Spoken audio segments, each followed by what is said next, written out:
In July 1518, a woman called Frau Troffea began to dance fervently and uncontrollably in a street in Strasbourg. Troffea kept up the constant dancing for a week. Soon, 36 others joined in. By August, the dancing plague had claimed 400 victims. Dancers were beginning to collapse. It is said some even died from a stroke or heart attack. The victims' movements were described as spasmodic with many convulsions, and their bodies were left drenched in sweat. Their arms would thrash violently, and some noted that their eyes were vacant and expressionless. Blood would pool into their swollen feet, and they would eventually bleed into their shoes. Often, there would also be cries for help from the affected. If the victims did not succumb to a heart attack, they would collapse from extreme exhaustion, hunger, and thirst.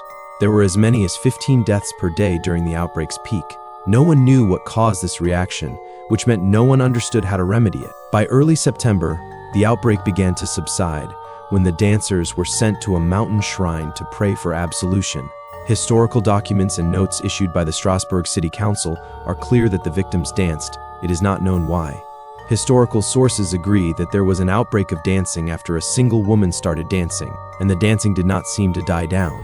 It lasted for such a long time that it even attracted the attention of the authorities, until the council gave up authority to the physicians. The most common theory is that it was the manifestation of some sort of stress-induced mass hysteria. Other competing theories include things like the population suffering from ergotism caused by fungi present in the rye they farmed and used for sustenance.